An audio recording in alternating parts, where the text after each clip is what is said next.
But it dawns on me that to some extent, I am recreating the religion of my childhood. And that puts me in front of various questions. Is that wrong? I don't know that that's wrong. And if it is wrong, so be it. Then I'll be wrong and I'll experiment. And my experiments might lead me to some other insight or some other truth or some other possibility. I recently had the pleasure of speaking with one of my favorite living authors, Mitch Horowitz, about his latest book, The Miracle Habits. If you don't know him already, Mitch Horowitz is a historian of alternative spirituality and one of today's most literate voices of esoterica, mysticism, and the occult. This man has had a tremendous impact on my own spiritual journey and mentality. He's had his hand in more books than I can count, from the G&D Media's condensed classics library, his personal works like Occult America and the Miracle Club, and his Napoleon Hill success courses, The Power of the Mastermind, Secrets of Self-Mastery, and my all-time personal favorite, Miracle of a Definite Chief Aim. In this video, we talk about the necessity of a definite chief aim, opposition as a motivational force, the importance of a personal spiritual journey, and parenting by example. Here's Mitch Horowitz. Thank you so much for doing this with me. Sure thing. Absolutely.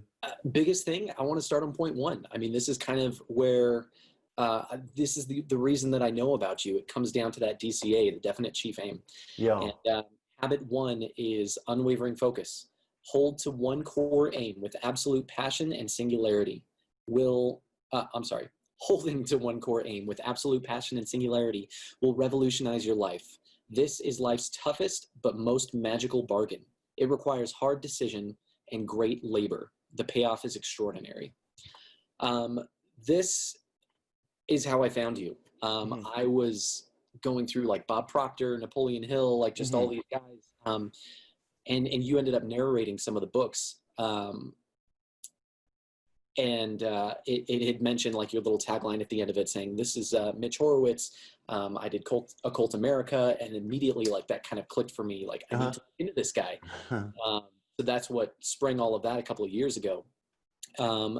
But since then, in regards to the definite chief aim, I've spoken with so many people who are just so exhausted from life in general that the idea of pursuing something like even finding out what that chief aim is, like just seems unattainable.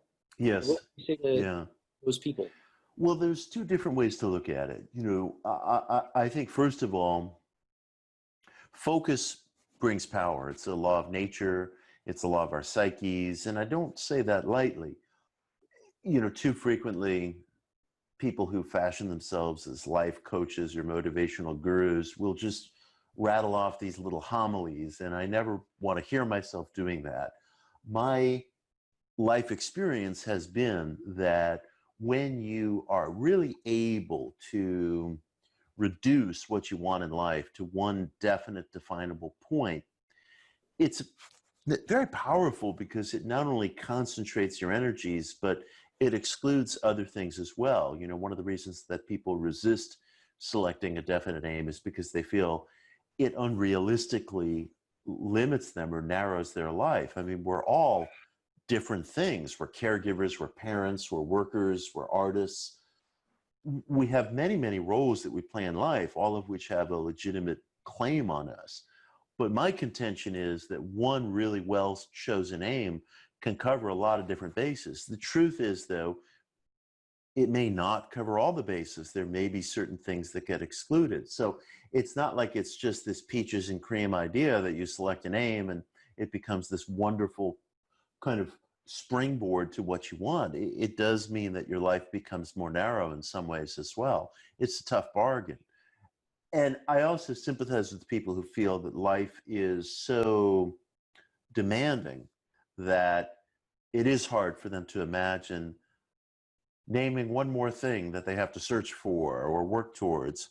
And my message would be, at least just know what it is. Sometimes we don't have to act on something immediately. And quite frankly, something might not even be possible, or it might not be possible in the way or from the mind's eye perspective that we have. But it's a tragedy not to know what it is, because I think that I really do part ways with people who claim that life is just about the journey and meaning and gratitude. I mean, all that sounds lovely, and I'm not disparaging it if it's promulgated in a way that's really thoughtful. But we have things that we wish for in life, and I think it's a terrible tragedy not to at least acknowledge to ourselves what those are, or what that one primary thing is. So I would say at least just start from that point, just knowing what your wish is and really being blunt about it, you know. It makes a lot of sense. How important is it to be specific about that aim? I do think one should be specific. You know, I don't think you have to be specific to the point of excluding the possibilities that what you want could come from unexpected channels. But, you know, I think that if an individual wants to do, you know, some very specific thing, you know, if it's being a musician, or if it's rising up through the ranks in the martial arts, or if it's becoming an officer in the military, or whatever it is, I do think it behooves you to be specific. I can think of a minimum of 6 people that I've spoken specifically about this topic with, all of whom suffer from depression and anxiety in very real ways. And I don't know if that's like a common thread amongst people who are unable to find it. Even in your book, which one was it? Miracle of a Definite Chief Aim. Yeah, yeah. You spoke about people who came to you and who said, hey, I don't have any idea what that looks like. And you offered and said, let's find it together. Yeah. And people just never got back. Yeah, I don't always have time to do that today. You know, I try to get back to anybody who writes to me. And I definitely have spent time with people, including strangers, you know, who have written to me. I don't quite have as much time to do that now, but I value that contact because I want to hear from people.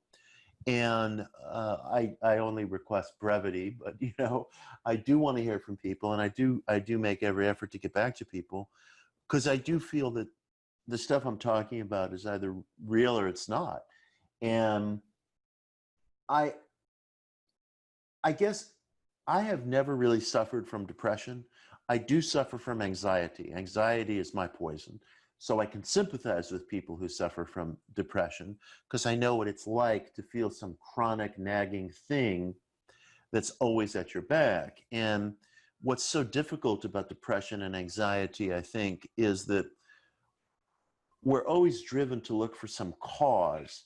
And there may be a cause, you know, a lack of personal power, I think, results in agony in a lot of people's lives in all kinds of different ways. But sometimes our bodies are just wired in a certain way. Our brain chemistry just runs in a certain way. And we almost punish ourselves into looking for causes when it's just, you know, to some degree, it's a call it what you will, you know, it's a hardwired, possibly biologically rooted fact of a person's life. I mean, I feel butterflies in my stomach, and I can catch myself sometimes and realize, whoa, you know, this is not because I'm worried about X, Y, or Z. It's because, unfortunately, it's how I'm wired, and it's difficult. At the same time, I do believe that striving towards personal victory, power, attainment, I think it's tonic. I think it helps people, and I really break with that wing of our spiritual culture that says that's missing the point, that's mistaking the outer for the real, that's mistaking the husk for the kernel, that's, you know, mistaking the finger pointing at the moon for the moon. I don't agree with that. I think we're beings who are built to aspire. Yeah.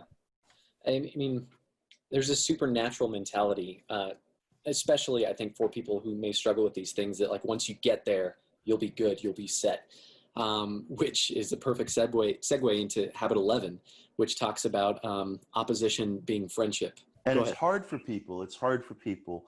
It's based on a William Blake quote, opposition is true friendship. And the only way we grow is through opposition. Otherwise, we would remain just very static or childish. I think of opposition, or the ability to kind of meet with and accommodate or move past resistance, as the only thing that's gotten me anywhere in life. And you know, it's funny, we hear people tell us money doesn't make you happy, success doesn't make you happy. And of course, that always comes from people who either have neither money nor material success, or it comes from people who have money or material success in some way and who have spent their whole lives getting there. And then they want to tell the rest of us, that they're Buddha, sitting under the Bodhi tree now, but I don't see them giving up that which they've attained. I can say from my own personal experience that I didn't publish my first books until I was over the age of 40. Had I never done that, I would have felt a terrible sense of emptiness. And I am somebody who wakes up at 4 o'clock in the morning staring at the ceiling from time to time. It's not like I'm immune from any of the maladies and difficulties that any of us face in life. But having attained some part of what I wish for, I can say it is satisfying. I really, truly would never have been happy in life had I not broken through as a writer, had I not really made that effort, and made that effort not only in a sort of titular way, but really kind of pursued it, kept at it, broken through with it. I felt very incomplete, in my 30s, very, very incomplete. And that started to change as my career as a writer and an artist took shape. So if that opposition is like kind of helping us and building us and pushing us forward, is opposition something that we should be looking for? Or does that just mean when opposition faces us, that we should do our best to kind of sit back and really take it all in and learn from it? Well, there's so much opposition that just faces us naturally every day. None of us ever need to go look for it. I mean, it's just there as a constant, like air currents. I suppose what I'm saying is that in the midst of opposition, it can be easy to feel despair. And I've been there, and we all feel that. But it is important to realize that unless we meet with resistance, we will never grow. We will never get better. We will never vault beyond where we are now. I've had instances where, for example, my second book was a book called One Simple Idea, and that was the history of the positive mind movement. And I'm very proud of that book. I would even go so far as to say it's probably my favorite of any that I've written, because it really traced out history of some of the different pioneers of the positive mind movement. And they were radical, wonderful, extraordinary people in the late 19th century who created a vocabulary and a point of view that's very mainstream today, but was certainly not mainstream at that time. And they gave a lot of hope to a lot of people. They were also very socially progressive. They were radicals. They weren't kind of the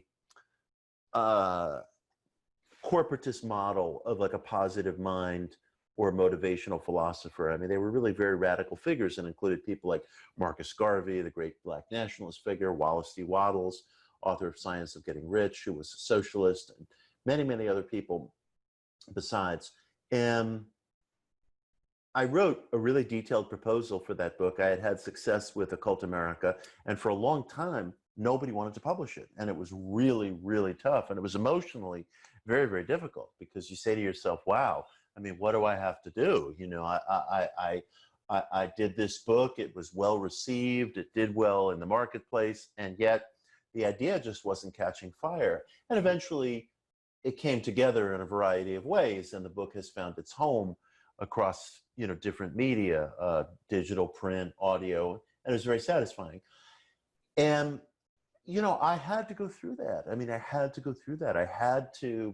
I suppose I had to develop the resilience of what it felt like to work on selling something for 9 months and feel like I was getting absolutely nowhere. And for a lot of people, 9 months is nothing. I mean, in the movie business, you can, that could be 9 years that you have to spend trying to sell a film. And of course, there's all kinds of different ways of bringing something to market or trying to accomplish something. I'm only speaking from book publishing because that's what I've been immersed in, but it was really tough. Nobody opened any doors for me. And I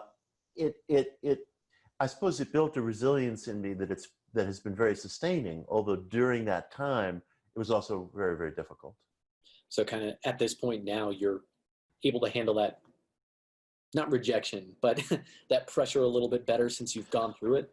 I think I'm definitely more realistic about it. I am of the realization that sometimes you just have to sit with a project, whatever it may be, for a very, very long time before somebody says yes to you.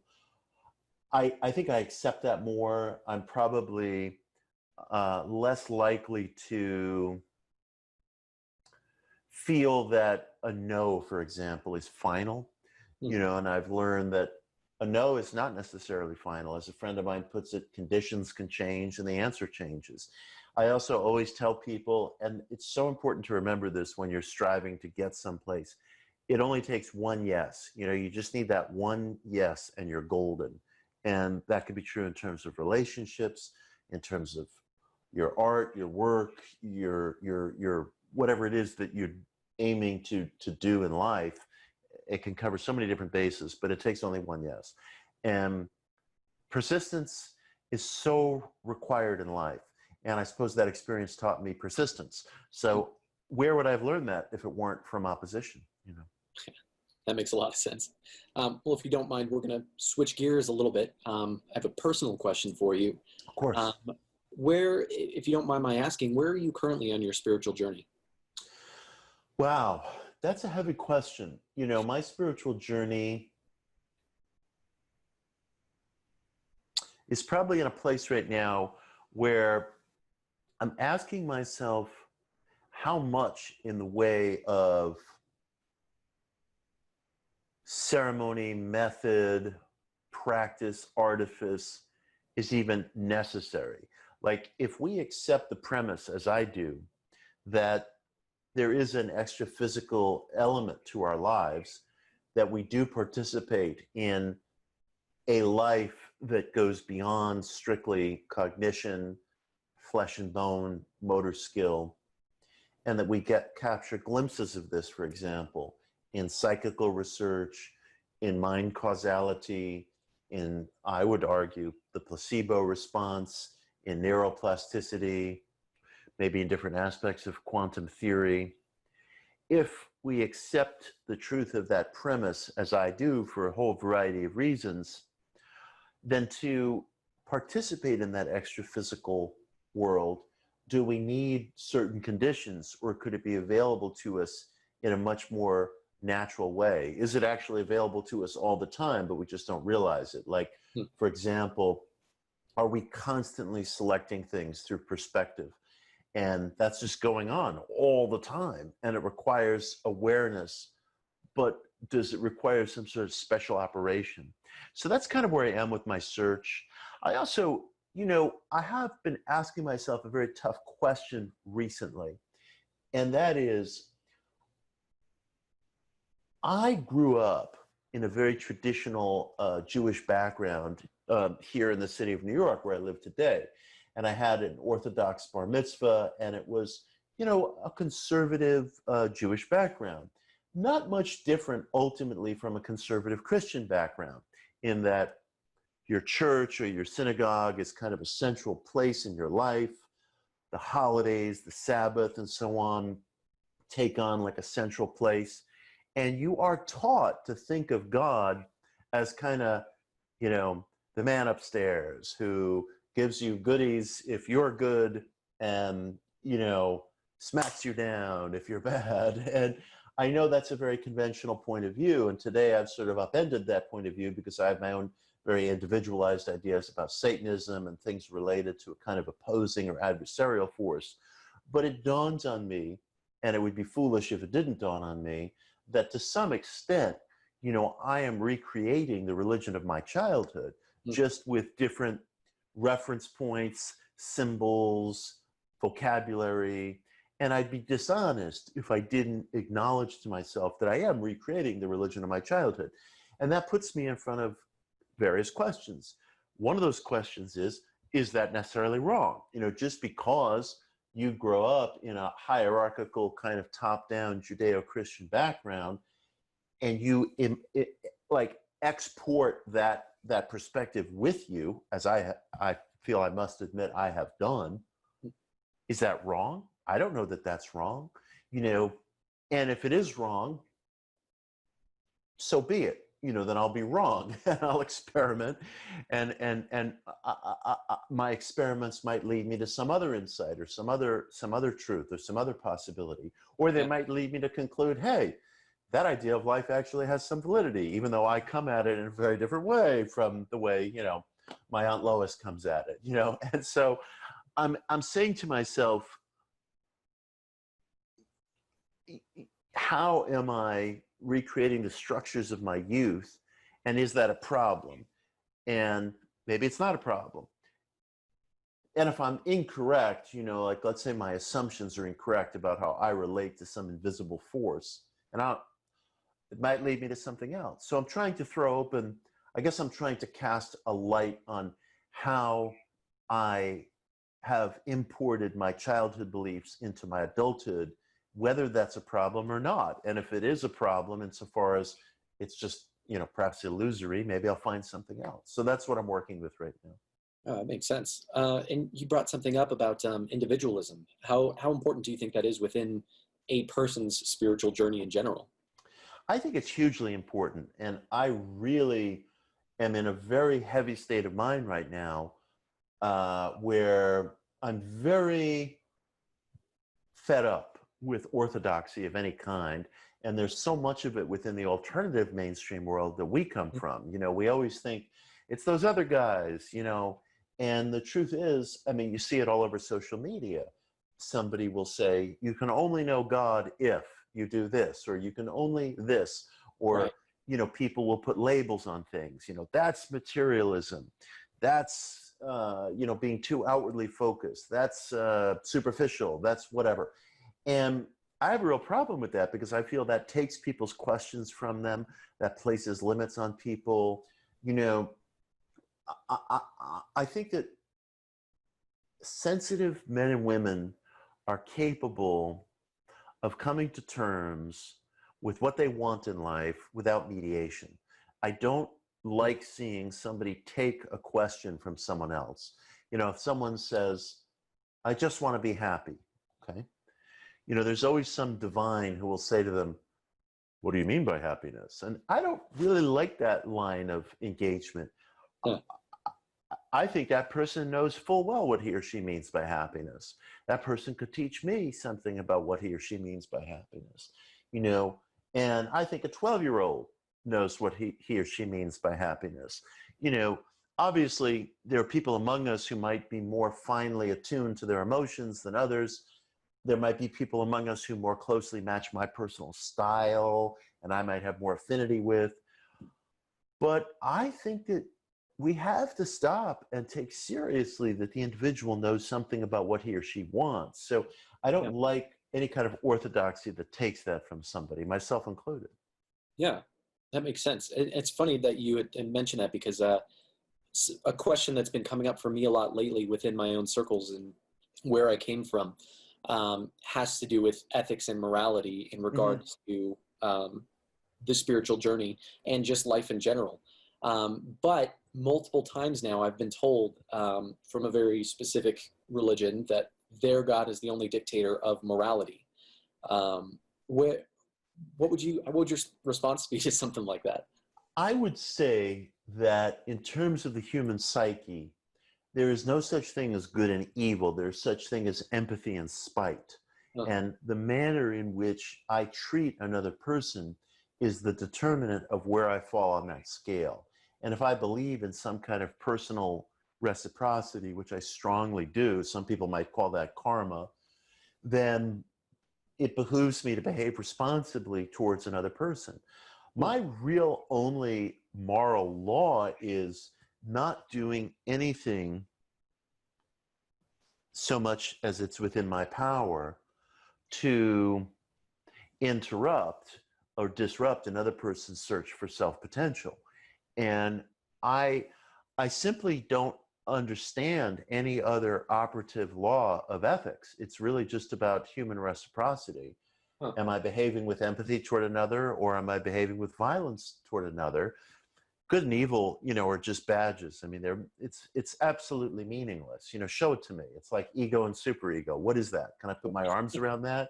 But I can certainly demonstrate if someone is behaving violently, either emotionally or physically towards another person, and I have a problem with that, I can put my arms around that. But when people talk that way, they're just trying to redound to themselves a kind of badge of honor that they might not possess through their own behavior. So that's something that I've struggled with a lot lately, particularly in I guess, allowing specific views to go on their own, specifically when they're, I'm trying to figure out how to word this, especially keeping mind of time. Don't worry too much about time. If we go over, it's fine. And you could always be entirely blunt with me. So say whatever you like. Yes, this is also going on the internet. I know, right. It's just us. Okay, so I think that I still very much have ingrained a savior mentality from my upbringing, Yeah. And I love the idea of being able to let people exist and experiment and pursue things on their own. But then when you have constructs coming in saying, no, this is how to do it, is that this, can you speak against that? Yeah. Is it I listen, first of all, a religious idea or practical philosophy has to work in the life of the individual. And I think we should be very plain about that. I think we should be very direct about that. If an individual joins Alcoholics Anonymous, let's say, and their conception of a higher power is the Judeo-Christian God, or is Buddha or Allah or higher mind or whatever, and they have success, they're able to stay clean, they're able to stay sober, well, that person's conduct stands testament to the practicality of their outlook. But how could I dictate an outlook to them, or they dictate an outlook to me? I hear, for example, an atheist might say, a dyed-in-the-wool atheist might say, the problem with you spiritual people is you suffer from delusion. And my response to that is, delusion is only measurable through conduct. What other empiricism would you use? Otherwise, it's just debating which flavor of ice cream you like. Am I good because I like chocolate, and my neighbor Mike is bad because he likes vanilla? It just so happens I don't like vanilla. It's silly. It's just absolutely silly. What other empiricism would you use than conduct when dealing with ethical or spiritual philosophies? So if a non-believer says to me, you're delusive, I would say again, show that to me. Show that to me. Am I engaging in some disastrous, depleting behavior? Am I hurting people? Is there something wrong with my relationships? What is you have to show me the conduct. So, people can say whatever they want, and none of us know where any of us are going. None of us can prove the presence of hell or heaven or purgatory or anything else. I mean, one of the reasons I suppose ESP research is so important to me is because if one talks in terms of statistics, it provides us with concrete evidence, I would even say proof, of there being an anomalous transfer of information in laboratory settings. That points to an extra physical dimension of life, which is hugely tantalizing to me. That doesn't tell me anything about what happens after these bodies decay, after we die. I assume that there's something endures, but the very fact of non-local intelligence doesn't tell me that. So, and look, people grow up in different life situations that place tremendous imprimaturs on them. I like to think of myself as this very freewheeling spiritual experimenter, but as I was saying earlier, I can always see the framework of my childhood religious beliefs in the present. And again, I don't know that that's a bad thing. The only thing I don't want is for a religious framework, whether it's past or present, to reduce a person's sense of experiment, possibility, search for self, because then something really is being taken from you. Yeah, that makes a lot of sense. I mean, so really the last question I have for you, it has to do with this individual pursuit, but also as a parent. Yeah. What does that look like? You've got 2 boys? Yes. Yeah. Yeah. So I've got 3 little ones of my own, and it's been an interesting experience for me, just kind of trying to figure out how to act as that guide for them, how to act as a parent, Right. and guide them through something that I feel should be so personal, without ingraining anything in their mindsets, I guess. Well, I have learned at this point something in my guts that we're always told, but that I didn't really have a feeling for until I reached a certain age as a parent. And that is that it's going to sound so obvious, but when you realize the truth of it, it hits you with the force of a hurricane, that we just teach by example. And no matter what we say, they really don't care. What they imbibe is example. And so, for instance, I've struggled with anger issues in my life. And I think finally, at the age of 54, after a lifetime of struggle, I've made some progress. My children are adolescents. And one of my deepest regrets, and I'm writing about this in a forthcoming book, one of my deepest regrets is that in demonstrating anger in the household when my kids were younger, it communicates to them that that's a valid way of behaving in the world. And it simply does not matter what I read to them, what I teach them verbally. They're picking up that that is a perfectly reasonable, adequate, acceptable way of being in the world, just as I picked it up from my father. You know, my father was angry all the time. He had a lot of problems. I don't blame him.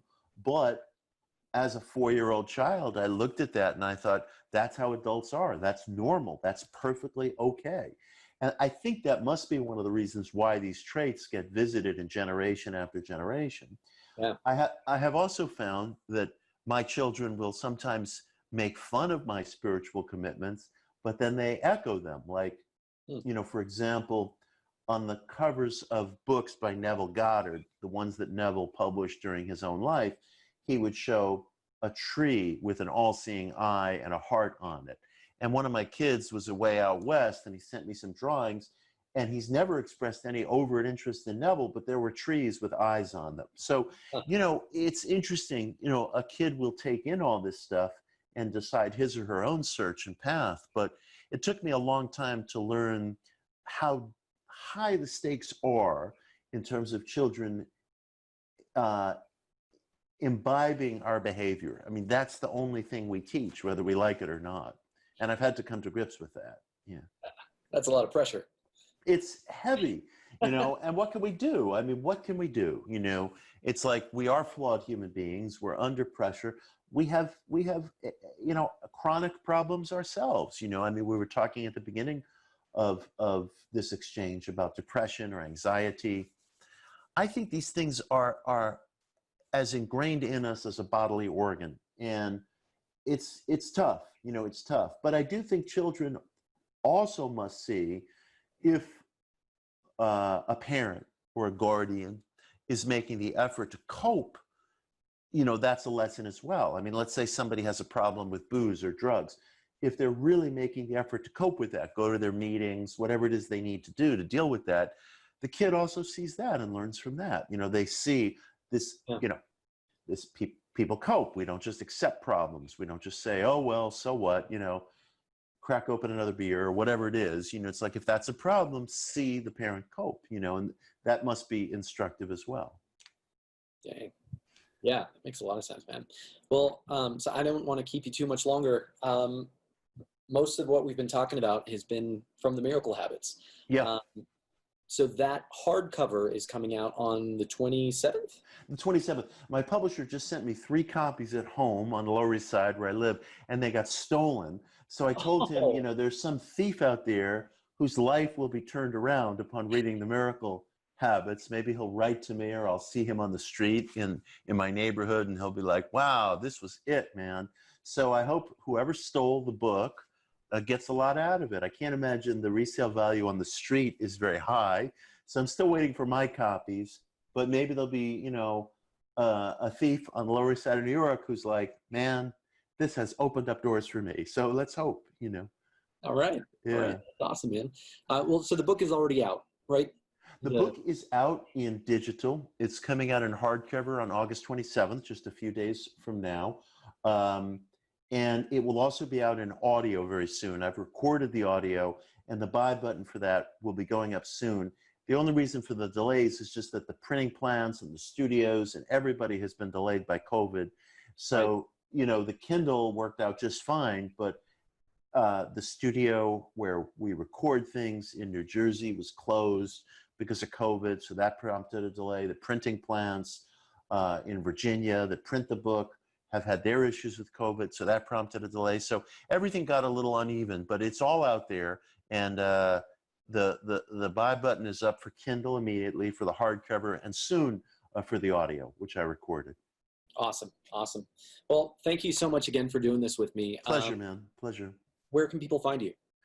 They can go to my website, mitchhorowitz.com. There's lots of lectures and other things up there that are linked. And they can follow me, of course, on Twitter at Mitch Horowitz, and on Instagram at Mitch Horowitz 23. And I'm very active there. Perfect. All right. Thank you so much, man. Thank you. Good to talk. The Miracle Habits is currently available in hardback and ebook. The audiobook, read by the author, will be available soon. Thank you so much for taking the time to check this out. Please like, follow, and share if you found this impactful. Feel free to share your thoughts in the comments. Go forth and conjure your dream.